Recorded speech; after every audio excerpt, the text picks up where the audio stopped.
Hello friends, मैं आकांक्षा Sharma GK with आकांक्षा में आपका स्वागत करती हूँ। फ्रेंड्स, आज हम प्रीवियस ईयर्स के पेपर की 43वीं क्लास पढ़ने वाले हैं। एथिक्स का आज हमारा स्टार्ट है। पेपर फर्स्ट सेकंड थर्ड 2018 के पेपर हम कर चुके हैं।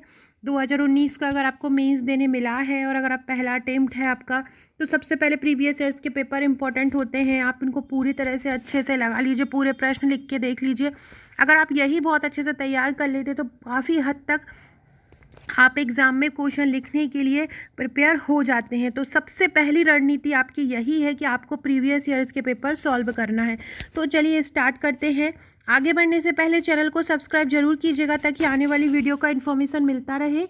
फ्रेंड्स, ये जो आप देख रहे हैं वाइट में, यही मेरा सॉल्व्ड पेपर है जिससे आप पढ़ेंगे कि 8 फाइलों के रूप में आपको मिलेगा, जिसमें आपको 1 से पेपर 5 तक के हैंड रिटन तरीके से कवर कराया गया है। पूरे पेपर हस्तलिखित कवर है, जिस तरह से एग्जाम में डिमांड होती है, जिस तरह हम फ्लो चार्ट में लिखते हैं। इसके अलावा फ्रेंड, ये हमारा मेंस का पैकेज है, ये प्रीलिम्स का पैकेज है। ये 3 मार्कर है। मेंस के लिए आपको 45 बुकलेट मिलेंगी, 45 बुकलेट मिलेंगी और प्रीलिम्स की आपको 16 बुकलेट मिलेंगी, इसलिए टोटल 61 बुकलेट आपको मिलेंगी। अगर आप पुराना सिलेबस लेना चाहते हैं, न्यू सिलेबस लेना चाहते हैं, दोनों ही उपलब्ध है। आप जो भी लेना चाहते हैं हमको व्हाट्सअप कर सकते हैं। ये हमारा प्रीलिम्स का पैकेज है, जिसकी 16 फाइल आपको मिलेंगी, जो मैं बता रही हूँ। पूरी फाइलों के आगे पूरा टॉपिक वाइज है और लास्ट में फिर ऑब्जेक्टिव वन लाइनर दिया गया है ताकि आप अच्छे से प्रैक्टिस कर सकें। इसके पहले के क्वेश्चन हम लास्ट वीडियो में कर चुके थे 2018 के। अब हमारे जो बचे हुए क्वेश्चन है वो हम आज करेंगे। आज का पहला क्वेश्चन है कि विस्तृत दृष्टिकोण से प्रेरणा उन शक्तियों को निर्धारित करने की समस्या है जो कि समस्त जीव प्राणियों को कार्य करने के लिए उत्तेजित करती है। मनोवैज्ञानिक बोरिंग तथा लैंगफील्ड के इस कथन के आलोक में मनोवृत्ति परिवर्तन में प्रेरणा की भूमिका समझाइए। मनोवृत्ति मतलब मन की वृत्ति, मन की भूमिका, मन का जैसा व्यवहार होता है वो मनोवृत्ति कहलाती है। तो वो मनोवृत्ति परिवर्तन इस दृष्टिकोण से कैसा आप लिख सकते हैं, वो हमको लिखना है। तो कैसे लिखेंगे? प्रेरणा एक संक्रिया है जो जीवन की क्रिया के प्रति उत्तेजित होती है। जीवन की कोई भी क्रिया होती है उस प्रेरणा उसी उत्तेजित होती रहती है तथा सक्रिय करती है। जब हमें किसी वस्तु की आवश्यकता होती है तो हमारे अंदर एक इच्छा उत्पन्न होती है। जब इच्छा तभी उत्पन्न होती है जब हमें किसी की कोई चीज़ देख लेते हैं या हमें कोई किसी चीज़ की आवश्यकता होती है, जिसके फलस्वरूप हमें ऊर्जा उत्पन्न होती है। जैसे कि आपको डिप्टी कलेक्टर बनना है तो डिप्टी कलेक्टर के लिए एकदम इच्छा उत्पन्न हुई, डिप्टी कलेक्टर बनने के लिए ऊर्जा उत्पन्न हो गई। ये प्रेरणा है हमारे अंदर कि जो हमें ये बनने को प्रेरित करती है और हमको गतिशील बनाती है। प्रेरणा इन इच्छाओं तथा क्रियाशीलता की सामूहिक शक्ति के फलस्वरूप है। ये जो प्रेरणा होती है, ये इन इच्छाओं जो होती है, क्रियाशीलता होती है, उनकी सामूहिक शक्ति के फलस्वरूप है, मतलब उनका मिलने के बाद बनती है। उच्च प्रेरणा के लिए उच्च इच्छा होना चाहिए। जो उच्च प्रेरणा है, जो उच्च मतलब अगर हमें कुछ बहुत बड़ा करना है तो हमारी इच्छा भी बहुत बड़ी होना चाहिए। जितना ज़्यादा इच्छा होगा उतने ज़्यादा हम एक्टिव होकर काम करेंगे, उतने ज़्यादा हम उत्तेजित होकर काम करेंगे, जिससे अधिक ऊर्जा उत्पन्न होगी और गतिशीलता उत्पन्न होगी। अभिप्रेरणा द्वारा व्यवहार को दृढ़ किया जा सकता है। अभिप्रेरणा द्वारा, किसी की प्रेरणा द्वारा, मनोवृत्ति की प्रेरणा द्वारा, तो उसको क्या कहते हैं, दृढ़ मजबूत किया जा सकता है। मनोवृत्ति में 4 प्रमुख गुण होते हैं: संज्ञानात्मक, भावात्मक, व्यवहारात्मक और प्रेरणात्मक। मनोवृत्ति में प्रेरणा के द्वारा दिशात्मक परिवर्तन किया जा सकता है। मनोवृत्ति में अगर प्रेरणा मिलती रहती तो हमारी मनोवृत्ति भी चेंज होती रहती किसी भी दिशा के प्रति। प्रेरणात्मक बल द्वारा ही मनोवृत्ति में स्थायी परिवर्तन संभव है। प्रेरणात्मक बल द्वारा मतलब हमें जो प्रेरणा मिलती है किसी चीज़ को और हमें एकदम ऊर्जा बहुत तेज उत्पन्न होती है, उसी के द्वारा मनोवृत्ति में स्थायी परिवर्तन कर सकते हैं। प्रेरणा हमेशा सकारात्मक मनोवृत्ति की ओर प्रेरित करती है। प्रेरणा कभी नकारात्मक मनोवृत्ति की ओर प्रेरित नहीं करती, हमेशा हमें अच्छा करने, आगे बढ़ने के लिए प्रेरित करती है। प्रेरणा द्वारा मनुष्य अपने जीवन में अनेक ऊंचाइयों को छू सकता है। जैसे महात्मा गांधी को सत्य बोलने की प्रेरणा राजा हरिश्चंद्र नाटक को देखने पर मिली थी। साधन क्या होते हैं? अच्छा उपन्यास कोई हो, चलचित्र मतलब टीवी पे जो हम देखते हैं वीडियो, प्रेरणादायक कहानियाँ, ये सभी चीज़ें क्या होती हैं, हमको प्रेरणा देती हैं। और प्रेरणा देती हैं तो अचानक से कोई हम अच्छी चीज़ देख रहे हों तो कोई चीज़ सीख मिलती है हमें किसी चीज़ से, जैसे सत्य बोलने की, चोरी ना करने की, किसी का बुरा ना करने की। तो ये सभी चीज़ें हमें प्रेरणा देती हैं, जिससे हमारी मनोवृत्ति में परिवर्तन हो जाता है। इस प्रकार हम कह सकते हैं कि प्रेरणा एक मनोवैज्ञानिक घटना है, जिसका अर्थ है कि वह व्यक्ति के इच्छित व्यवहार को जगाती है और कार्य करने के लिए प्रेरित करती है। क्या है प्रेरणा? प्रेरणा एक मनोवैज्ञानिक घटना होती है, जिसका अर्थ होता है कि वह व्यक्ति के इच्छित व्यवहार को जगाती है और कार्य करने के लिए प्रेरित करती है। यही हमारा क्वेश्चन था कि विस्तृत दृष्टिकोण से प्रेरणा मतलब प्रेरणा किस प्रकार से व्यक्ति को उत्तेजित करती है। यही लैंगफील्ड और मनोवैज्ञानिक बोरिंग का कथन था, जिसको हमने समझाया। फ्रेंड्स, अगला क्वेश्चन देने से पहले मैं एक क्वेश्चन आपको देती हूँ, आपको मुझे कमेंट बॉक्स में जवाब देना है। स्वामी विवेकानंद की कोई भी 3 कृतियाँ आप लोगों को कमेंट बॉक्स में मुझे बताना है। क्या बताएंगे आप? स्वामी विवेकानंद की 3 कृतियाँ कमेंट बॉक्स में मुझे ज़रूर बताइएगा। और फ्रेंड्स, 3 से 4 दिन बाद मेरी एक एप्लीकेशन लॉन्च हो रही है, उसमें हम रेगुलर सब्जेक्ट वाइज वीडियोस पढ़ेंगे जो पेड रहेंगी। अगर आप उसके लिए अप्लाई करना चाहते हैं, उससे जुड़ना चाहते हैं, तो मुझे कमेंट बॉक्स में या मुझे व्हाट्सएप में बताइएगा और कमेंट बॉक्स में स्वामी विवेकानंद की 3 प्रमुख कृतियाँ बताइएगा। नेक्स्ट क्वेश्चन पढ़ते हैं। नेक्स्ट क्वेश्चन है, लोक सेवा के आधारभूत मूल्य के रूप में समानुभूति के महत्व पर प्रकाश डालो। समानुभूति लोक सेवा का आधारभूत मूल्य मतलब लोक सेवा के वो आधार हैं, लोक सेवा उन्हीं के द्वारा चलती है, तो उसमें समानुभूति का महत्व क्या होता है। फ्रेंड्स, कमेंट बॉक्स में मैं आपको डिस्क्रिप्शन बॉक्स में हमारा पब्लिक ग्रुप का लिंक है। कमेंट बॉक्स में मैं आपको एक टेलीग्राम लिंक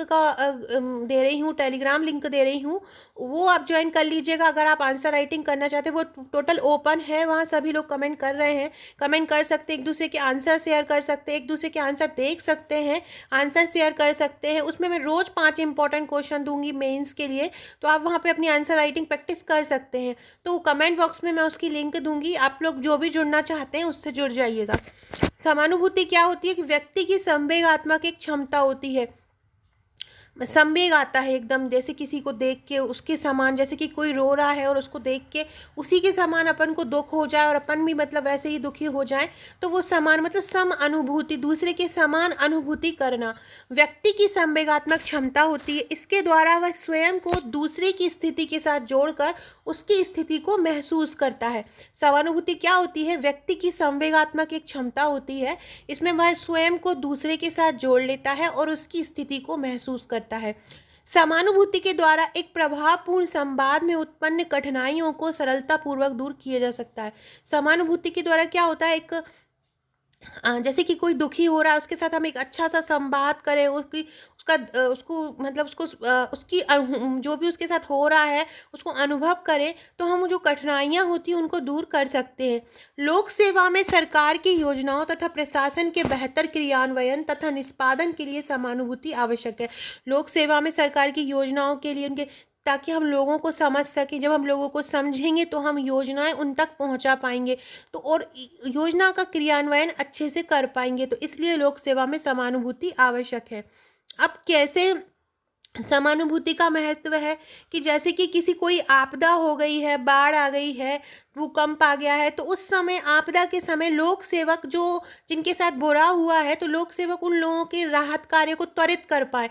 अपनी सुविधा के ना देखते हुए लोक सेवक जिनके साथ बुरा हुआ है, जो आपदा ग्रसित है, उनके लिए अच्छे से काम कर पाए।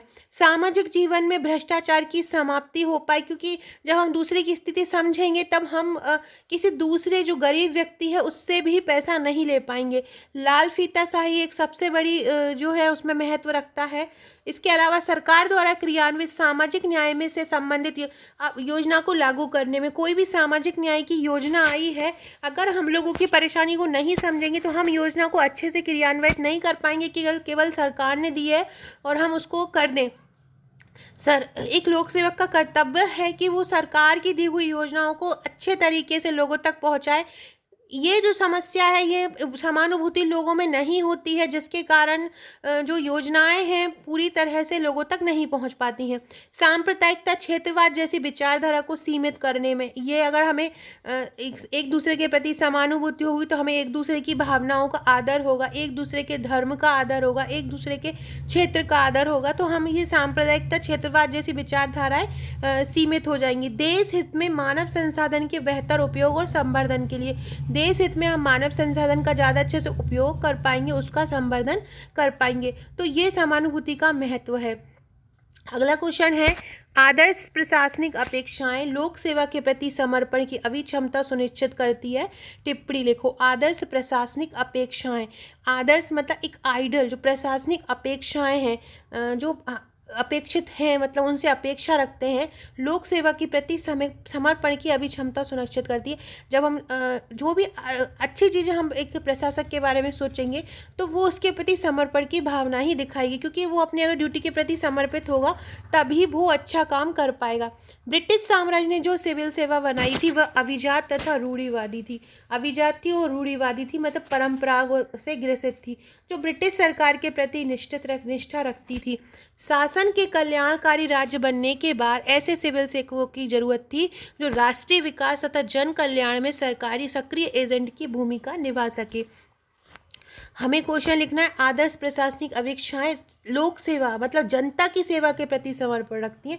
तो हमने ये ब्रिटिश का उदाहरण दिया कि ब्रिटिश साम्राज्य में जो उस समय जो सिविल सेवा होती थी वो सरकार के प्रति निष्ठित होती थी, लेकिन जो अभी जो देश है हमारा, जैसा हमारा राज्य है, वहाँ ऐसे सिविल सेवकों की ज़रूरत है जो राष्ट्र के विकास में सक्रिय एजेंट की भूमिका निभा सके, जन कल्याण में निभा सके। समर्पण के लक्षण क्या होते हैं?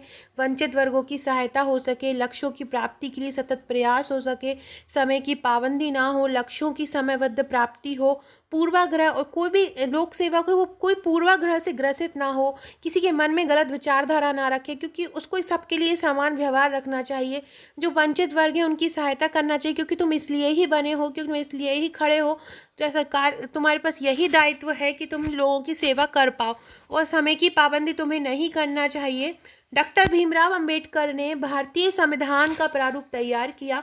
उसकी प्रस्तावना से स्वीकृत मूल्य को आदर्श रूप से स्वीकारते हुए सार्वजनिक हितों में साफ सत्य निष्ठतापूर्वक आचरण करना ही लोक सेवक का लक्ष्य होना चाहिए। डॉक्टर भीमराव अंबेडकर ने क्या कहा है? जो उसकी प्रस्तावना है उसमें जितने भी मूल्य हैं उसके आदर्शों को स्वीकार किया है, और ये बोला है कि अगर हमें समाज का हित करना है तो सत्य निष्ठापूर्वक आचरण करना ही चाहिए, यही लोक सेवक का लक्ष्य होता है। फ्रेंड्स, जैसे कि आप ये मेरे वीडियो में पढ़ रहे हैं ऐसे ही मेरे पूरे नोट्स तैयार हैं, इसी तरह से पूरे नोट्स तैयार किए गए हैं। अगर आप ये सॉल्व पेपर लेना चाहते हैं तो देखिए किस तरीके से ये सॉल्व पेपर तैयार किया गया, बस आपको इनको रटना है बहुत, क्योंकि समय बहुत कीमती है। आप लिखेंगे या आप कोई सॉल्व पेपर मार्केट से लेते हैं तो बहुत लेंदी लिखा हुआ है, पढ़ने में आसान भी नहीं होता, यहाँ आपको पूरा आसान तरीके से मिलेगा, तो आप इसको ले सकते हैं। कोई किसी सिविल सेवक में लोक सेवा के प्रति समर्पण की भावना के निम्नलिखित लक्षण देते हैं, जैसे कि लोक सेवक को कार्यालयीन समय को ना देखते हुए समय से पहले और बाद तक उत्साहपूर्वक कार्य करते रहना चाहिए। लोक सेवक को कार्यालय का समय नहीं देखना चाहिए कि 6 बज गए हैं अब हमें जाना है, उसे तो समय से पहले भी नहीं देखना, उसे बस अपने कर्तव्य की ड्यूटी करना चाहिए। वंचित वर्गों की लगातार सहायता करना चाहिए। अपने अधिकारों का प्रयोग उसको ऐसा करना चाहिए कि वो ज़्यादा से ज़्यादा संसाधन उन वर्ग तक पहुँचा पाए जिसको इनकी ज़रूरत है। यदि कोई व्यक्तिगत सरकारी सेवाएं लेने के लिए औपचारिकता पूरी नहीं कर पा रहा है तो आगे बढ़कर उसकी सहायता करना चाहिए। लोक सेवक को संवैधानिक मूल्यों, सार्वजनिक हितों एवं सामाजिक न्याय के प्रति समर्पण भाव रखना चाहिए। किसके प्रति? संवैधानिक मूल्यों के प्रति, सार्वजनिक हितों के प्रति और सामाजिक न्याय के प्रति समर्पण भाव रखना चाहिए। यह तभी संभव है जब लोक सेवकों में समर्पण भाव हो। जब लोक सेवा में समर्पण की भावना होगी, दूसरों के प्रति कल्याण की भावना होगी, समानुभूति की भावना होगी, तभी ये गुण आगे बढ़ पाएगा। तो फ्रेंड, इस तरीके से हमने अपने ये क्वेश्चन कंप्लीट किए। इसके अलावा फ्रेंड्स, मैंने बोला है कमेंट बॉक्स में लिंक मिलेगी, उससे आप हमारे आंसर राइटिंग ग्रुप से जुड़ सकते हैं। कमेंट बॉक्स में आपको स्वामी विवेकानंद की 3 कृतियाँ बताना है, 3 रचनाएँ बताना है। एक और महत्वपूर्ण जानकारी आपको देना चाहती हूँ।